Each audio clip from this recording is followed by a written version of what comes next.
2020년도 우리가 코로나 시대를 살면서 경험하는 가장 큰 변화가 인간관계의 변화입니다. 우리는 과거에 내가 원하는 사람들을 마음대로 만날 수 있었습니다. 어떤 제약도 없었습니다. 그래서 관계가 굉장히 넓었습니다. 친구 관계가 넓었고 그리고 사회적 관계가 넓었습니다. 그러나 이 코로나 위기를 만나면서 우리는 소수의 관계에 집중하게 된 것입니다. 소수의 가족 관계가 더 깊어졌습니다.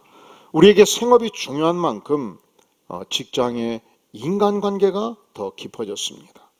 또 많은 친구를 만날 수 없었던 만큼 1명, 2명, 3명 소수의 친구 관계에 집중하게 된 것입니다. 그런데 이상하지요. 관계가 좁으면 송곳같이 날카로워서 오히려 그 고통이 배가 될 수 있습니다. 우리는 관계가 좁고 깊으면 더 인간관계에 엄청난 축복을 누릴 수 있다고 생각하는데 오히려 더 큰 고통과 아픔이 올 수가 있습니다. 그때 우리는 생각할 때 상대방이 잘못되었기 때문에 문제가 있기 때문에 내가 아픈가? 그렇다면 우리는 결코 이 흘러가는 세월을 통해서 인간관계의 축복을 누릴 수가 없을 것입니다. 그래서 우리가 저와 함께하는 공동체도 그렇고 또 우리 교우들의 공동체도 그렇고 많은 이 이야기를 들어가면서 그렇구나. 인간관계는 반드시 성경적인 교훈을 통해서 한번 치유받고 검토할 만한 충분한 가치가 있다고 생각이 되어서 12월 한 달 동안 이 관계에 집중해 보는 것입니다. 성경은 인간이 겪는 모든 문제에 대해서 터치합니다. 말씀합니다. 그리고 회복의 길을 제시합니다.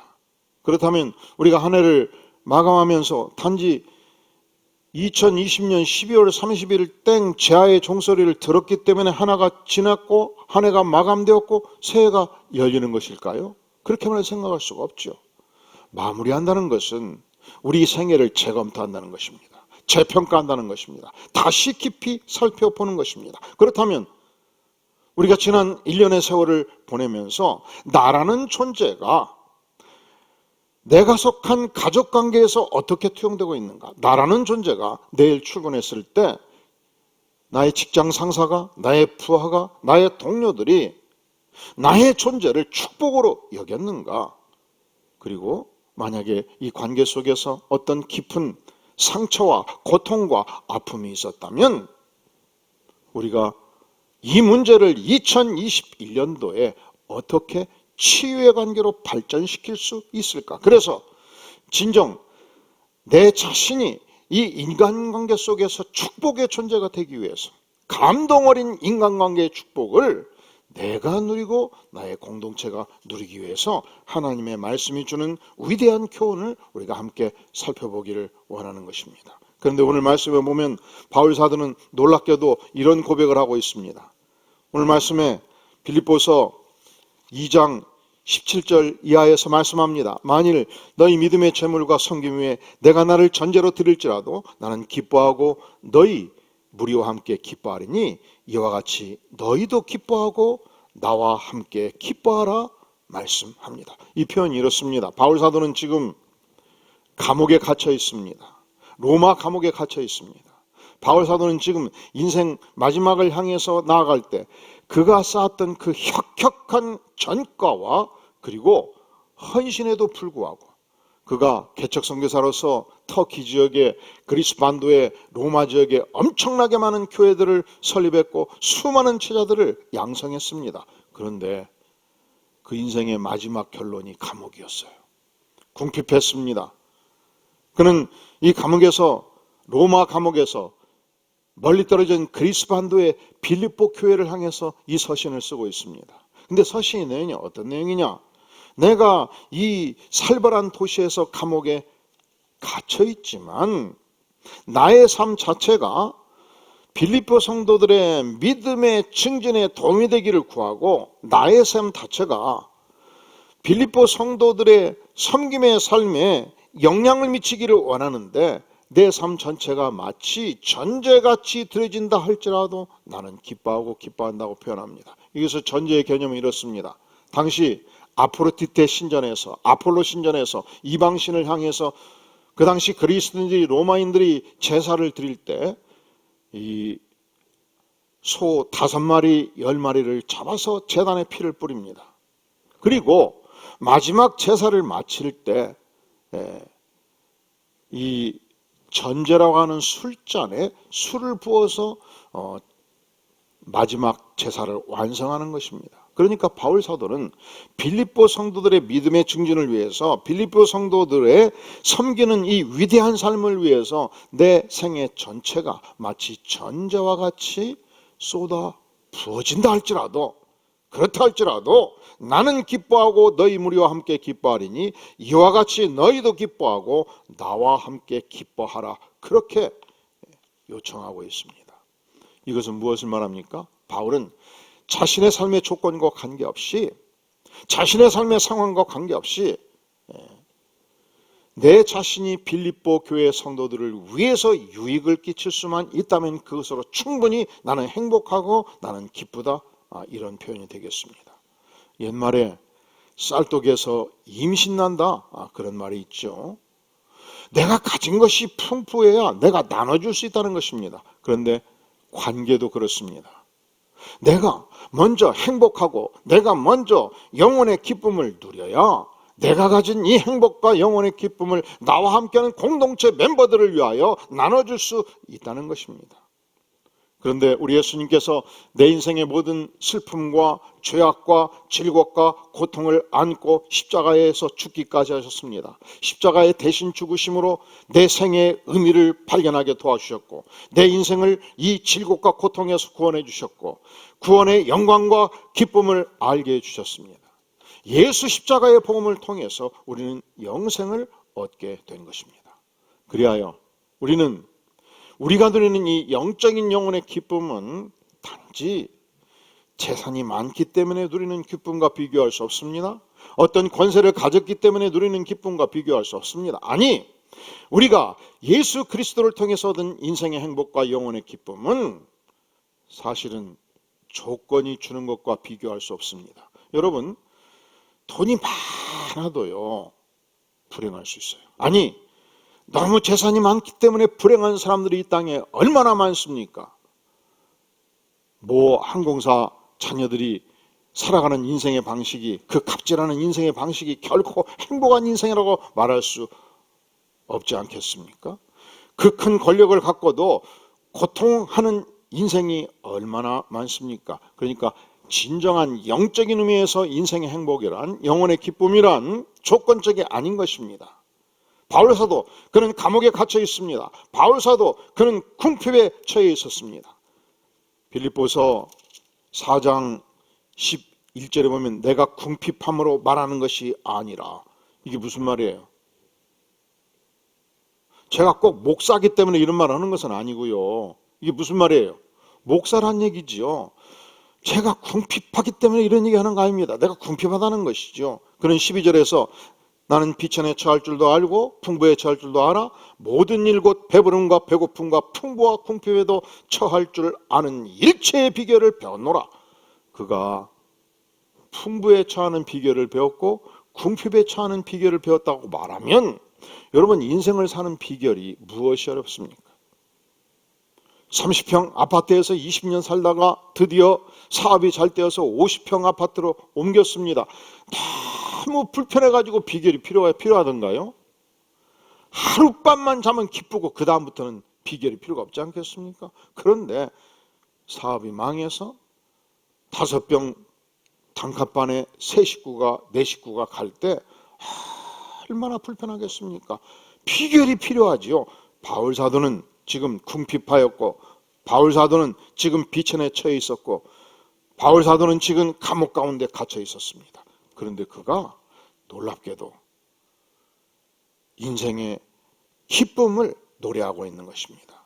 빌립보서 1장 17절 18절에서 기뻐한다는 표현만 4번 등장하고 있죠.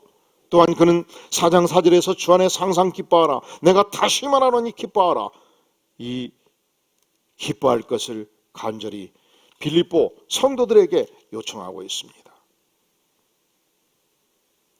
이 빌립보 서신 전체는 기쁨을 강조하는 서신이라 아니할 수 없습니다.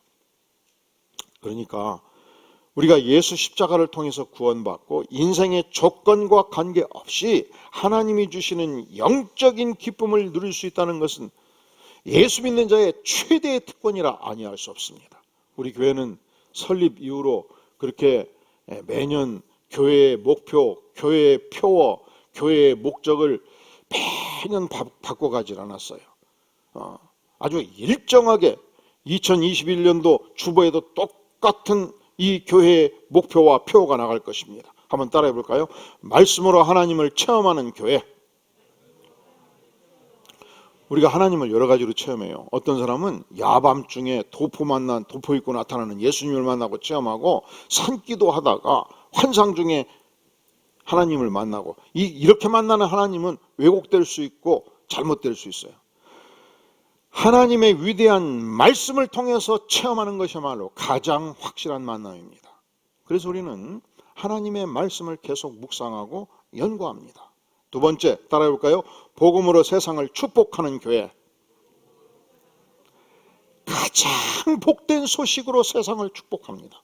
세 번째, 따라해 볼까요? 진리로 다음 세대를 준비하는 교회. 그리고 마지막으로 따라해 볼까요? 인생의 행복과 영혼의 기쁨을 누리는 교회. 인생의 행복과 영혼의 기쁨을 누리는 교회. 그런데 누가 먼저 인생의 행복과 영혼의 기쁨을 누려야 되겠습니까? 구원받은 내가 먼저 누려야 되지 않겠습니까?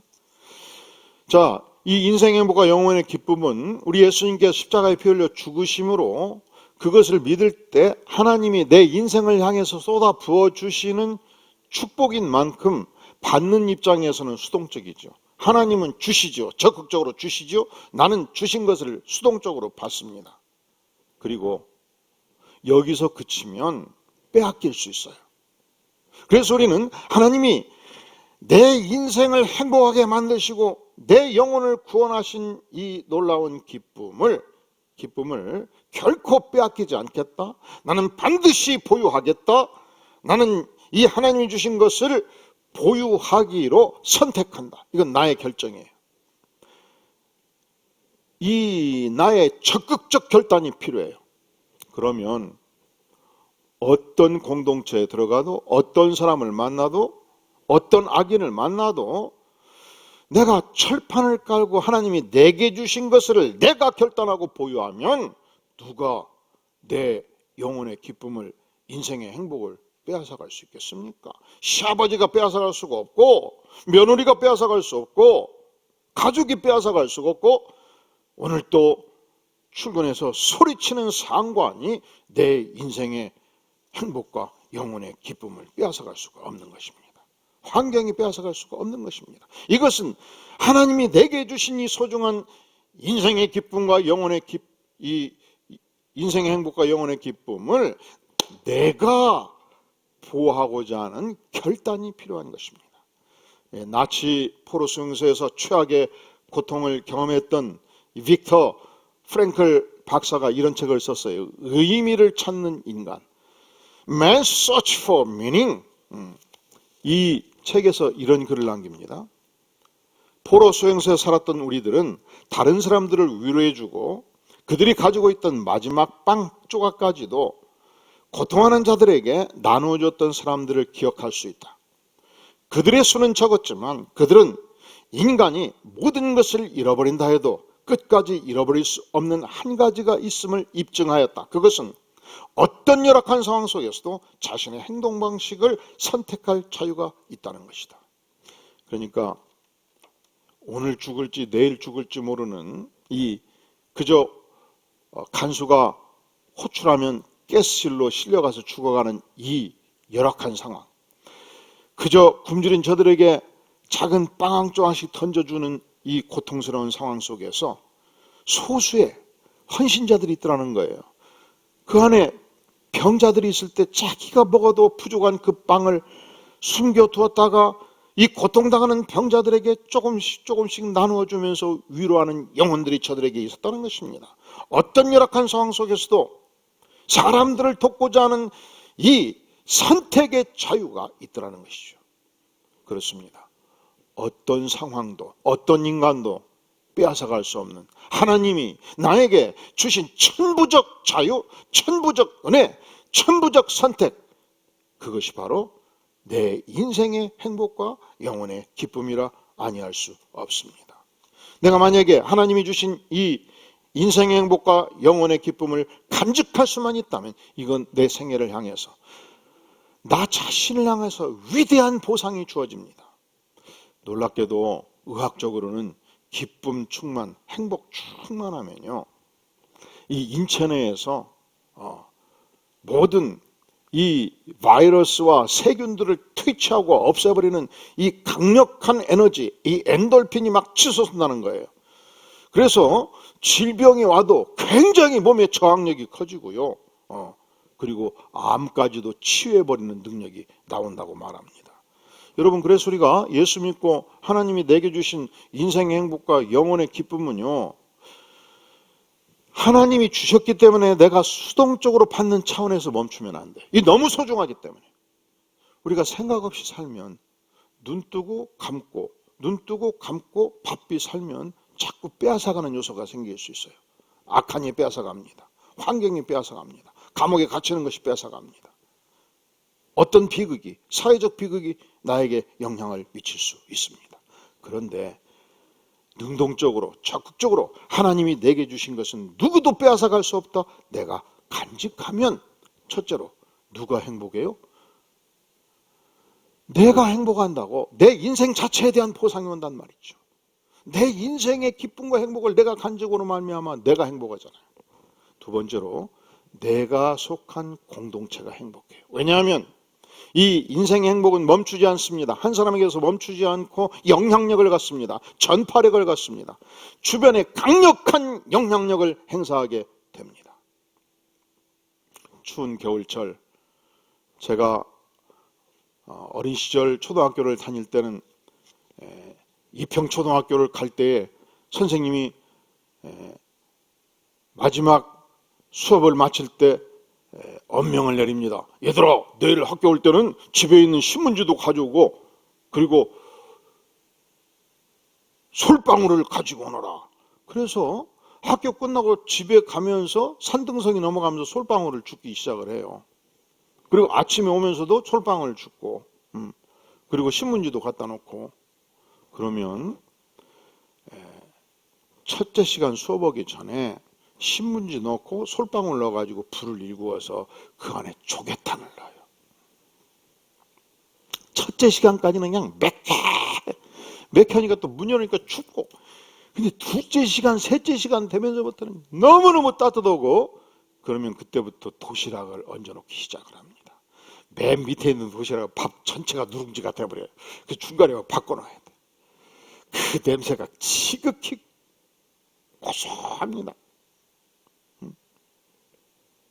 그리고 넷째 시간 드디어 끝나고 밥을 먹게 되면 가장 먼저 이 의자 탁자를 돌려가지고 이 난로 옆으로 가는 거예요.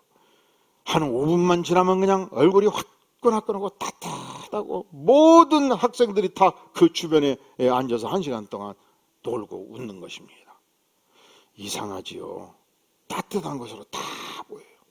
여러분, 이상하지요. 여러분이 하나님이 주시는 이 위대한 인생의 행복과 영혼의 기쁨을 누리면요, 시간을 지나면 모든 사람들이 여러분의 주변에 모여들게 될 것입니다. 왜냐하면 이 인생의 행복은 단지 한 사람의 가슴 속에서 멈추지 않고 강력한 전파를 가지고 강력한 영향력을 끼치기 때문에 그렇습니다. 따라서 감동력 있는 인간관계를 맺는 가장 중요한 비결은 다른 데 있지 않습니다. 하나님이 내게 주신 인생의 행복과 영혼의 기쁨을 적극적으로 잘 간직하는 것입니다. 빌립보서 3장 1절은 이렇게 기록되어 있습니다. 끝으로 나의 형제들아, 주 안에서 기뻐하라. 너에게 같은 말을 쓰는 것이 내게는 수고로움이 없고 너에게는 안전하니라. 주 안에서, 그리스도 안에서 나를 구원하신 영광스러운 주님 안에 거할 때 누리는 이 영혼의 기쁨을 온전히 간직할 것을 바울 사도는 요청하고 있는 것입니다. 자, 어떻게 내가 2020년도 보내면서 집요하게 나를 모함하고 나에게 고통을 주었던 그 사람과의 관계를 2021년도 풀어갈 수 있을 것인가? 그 사람이 어떻게 나를 대하든지 관계없이 나는 하나님이 내게 주신 이 구원의 영광, 인생의 행복, 영혼의 기쁨을 결코 빼앗기지 않고 살겠습니다. 그것이 중요하다는 거예요. 이것이 방어 능력이 있습니다. 이것이 전파력이 있습니다. 두 번째, 우리가 감동 어린 인간관계를 형성하기 위해서 우리가 살아야 될 삶의 중요한 태도가 무엇이겠습니까? 야고보 선생님은 야고보서 1장 19절에서 말씀하기를 내 사랑하는 형제들아 너희가 할지니 사람마다 듣기는 속해하고 말하기는 더디하라. 따라해 볼까요? 듣기는 속해하고 말하기는 더디하라. 무슨 말씀입니까? 열심히 경청을 하는 것입니다. 말이 많으면 실수가 많다고 했지 않습니까? 사실은 세상은 불평으로 가득 차 있습니다. 불만으로 가득 차 있습니다. 원망으로 가득 차 있습니다. 이상하게 우리가 2020년대를 살면서 이 정치적으로 우파는 우파대로 분노가 폭발하기 직전에 와 있어요. 좌파는 좌파대로 분노가 폭발하기 직전에 와 있고요. 경제적으로도 굉장히 고통이 커지고 있습니다. 그러다 보니까 오늘의 시대를 살아가는 대부분의 사람들이 심리적으로 위축되어 있고 이 원망과 불평과 고통이 점증하는 시대를 살아가고 있습니다. 여러분, 세상이 분노로 가득 차 있을 때 우리 그리스도인들이 해야 될 중요한 일이 무엇이겠습니까? 듣기는 속히하고 말하기는 더디하라. 충분히 경청하라. 충분히 들어라. 이것을 주께서 우리에게 말씀합니다. 우리가 충분히 들으면 이 경청이 주는 유익이 있습니다. 여러분, 잘 들으면요, 내 자신을 사회적 위험으로부터 보호하게 됩니다. 세상이 무엇으로 고통하고, 세상이 무엇으로 실수하고, 세상이 무엇으로 분노하고, 세상이 무엇으로 불평하는 것을 들으면서 내 자신에게 피할 길을 주는 것입니다. 여러분, 우리가 잘 들으면요, 이 세상이 부르짖는 영혼의 고통을 들으면서 세상이 갖고 있는 모순의 현상들을 충분히 주목하면서 충분히 들으면 내가 아는 지식이 반쪽이 지식이었는데 반대편의 지식을 들음으로써 우리의 지식은 완성되는 것입니다. 완성된 지혜를 얻게 됩니다. 충분히 들으면 참다운 배움이 일어나게 되는 것입니다. 또한 우리가 충분히 들을 때 상대방이 겪고 있는 진정한 고통의 실체를 보게 됩니다. 그리하여 관계 형성에 새로운 세상을 열어가게 되는 것입니다. 오늘 얼마나 많은 상담가들이, 얼마나 많은 정신과 의사들이 단지 들었을 뿐인데 얼마나 고맙다는 소리를 많이 들었는가 고백을 하기도 합니다. 요즘 할아버지 할머니들이 모이면 너무 손주가 자랑스러워가지고 견딜 수가 없대요. 그 이유가 있습니다. 아들을 내가 낳아서 키우면요, 한둘 키잖아요. 이게 실수하면 안 되니까 너무 조심하고요. 그리고 내 아들을 내가 직접 키우려면 다 내가 돈 내 갖고 키우고 내가 수고해서 키워야 되잖아요. 근데 할아버지는 입장이 다르더라고. 수고하고 고생하는 건 누가 다 해? 아들하고 며느리가 다 하는 거예요. 나는 가끔 나타나서 귀여워만 해주면 되네. 책임이 없잖아요. 그리고 제가 존경하는 홍정일 목사님도 첫 손주, 두 번째 손주 날 때까지는 설교할 때 하도 손주 얘기를 많이 해가지고 성도들이 시작하면 목사님 거기까지 오면 제가 이겼게요. 이런 생각이 들었다고 그래요. 그래서 할아버지 할머니들 모여서 딱 손주 얘기 시작하면 손을 딱 내민대요. 그냥 하지 말고 10,000원 내고 얘기해라. 또 이것은 무엇을 말합니까? 그만큼 들어주는 사람이 없다는 걸 말하지 않습니까? 이 세상의 모든 사람들은 외치고 싶은 인생의 고통을 가지고 있습니다. 그런 거로 우리 그리스도인들은, 하나님의 사람들은 경청의 축복을 온전히 누림으로 세상을 안돈하는 삶의 지혜를 얻기를 바랍니다. 조신영 씨가 이 경청이라는 책을 저술했습니다. 근데 부제가 있어요. 책이 큰 주제가 있고 부제가 있잖아요. 근데 부제가 뭔 줄 아셔요? 마음을 얻는 지혜. 여러분이 내일 출근해서 여러분의 상관의 마음을 얻기 원합니까? 그러면 충분히 경청하기를 바랍니다. 여러분이 사랑하는 친구의 마음을 얻기 원합니까? 충분히 경청하기를 바랍니다. 왜냐하면 경청을 통해서 우리는 지혜를 얻을 뿐만 아니라 경청을 통해서 우리는 마음을 얻을 수 있기 때문에 그렇습니다.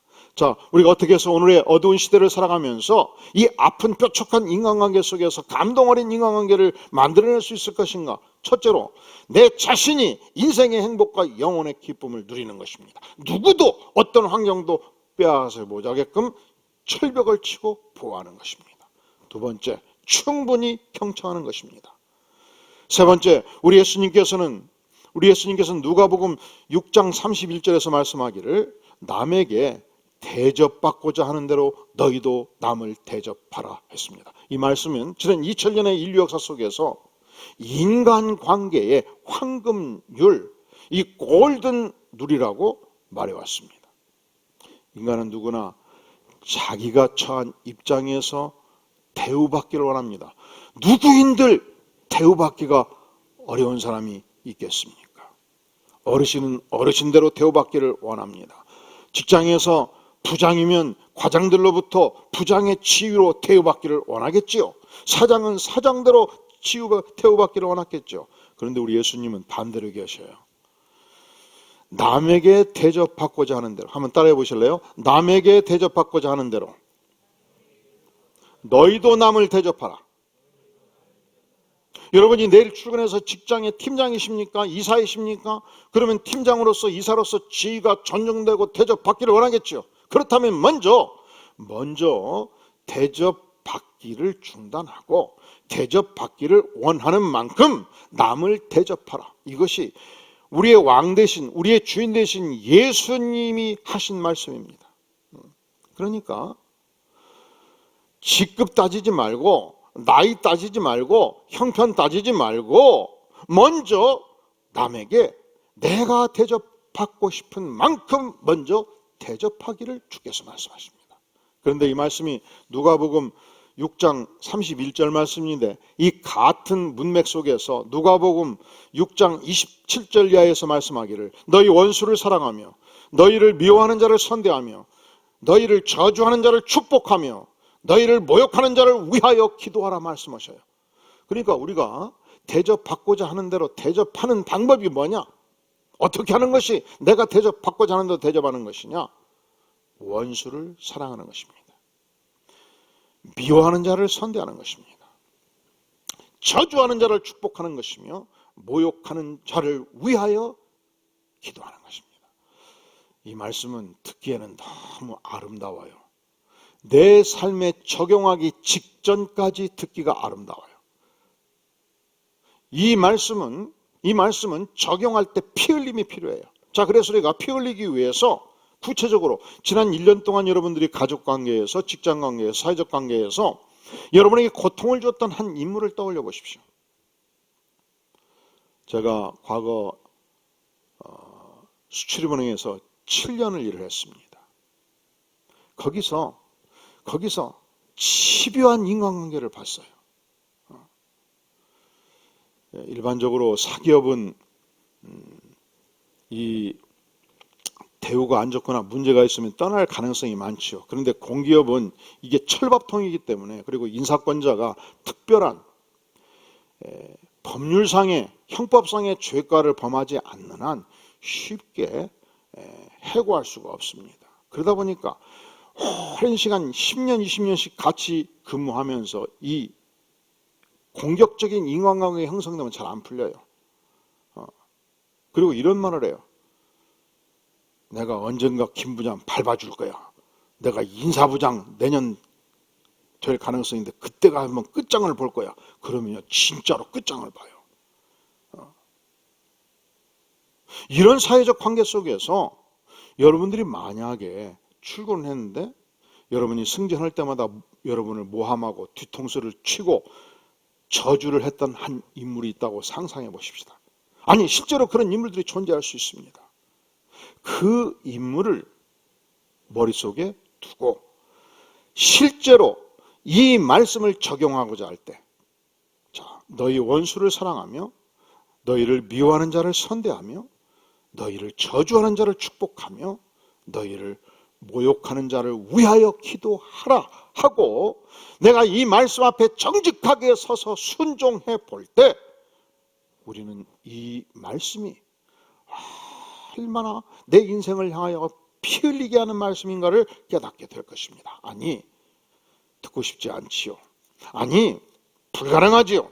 그래서 우리는 이 불가능에 도전하면서 기도하기 시작하는 것입니다. 하나님, 나는 원수를 사랑할 수 없으며 하나님, 나는 나를 저주하고 나를 모욕하고 나를 집요하게 모함했던 그 인간을 위하여 기도할 수 없습니다.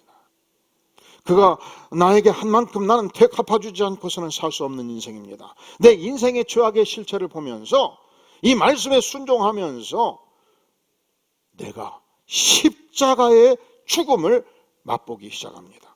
여기서 만약에 이 말씀에 순종하는 능력을 얻게 된다면 나라는 존재는 내가 속한 공동체의 새로운 존재로 발전하기 시작할 것입니다. 그리고 내가 이 공동체의 저주가 아니고 축복의 인물로 바꿔지기 시작할 것입니다. 자, 이제 한 해가 곧 저물어 갑니다. 어떻게 1년을 정리하시겠습니까? 가장 나에게 고통을 줬던 그 한 사람을 향하여 내가 어떻게 돼야 되겠습니까? 그리고 2021년도에 축복의 인간관계를 어떻게 맺으시겠습니까? 주님, 주께서 허락하신 인생의 행복을 결코 제가 놓치지 않겠습니다. 고통하는 영혼들의 아픔을 충분히 경청하겠나이다. 내가 대접받기를 원하기 전에 온전히 대접하는 인생 살기를 구합니다. 기도할 수 있다면 2021년도 우리의 인간관계는 새로운 세계를 향해서 발전된 형태로 나아갈 줄로 믿습니다. 다 함께 머리 숙여 기도합니다. 영광의 주님, 연약하고 부족한 인생이었습니다. 그리고 주님, 우리가 주의 말씀에 순종하기에는 너무도 부족한 인생입니다. 하지만 십자가의 복음에 의지해서 오늘 또 주 앞에 나아가오니 우리를 불쌍히 여겨주시고 우리의 관계 속에 기름 부어 주시옵소서. 예수님의 이름으로 간절히 기도하옵나이다. 아멘.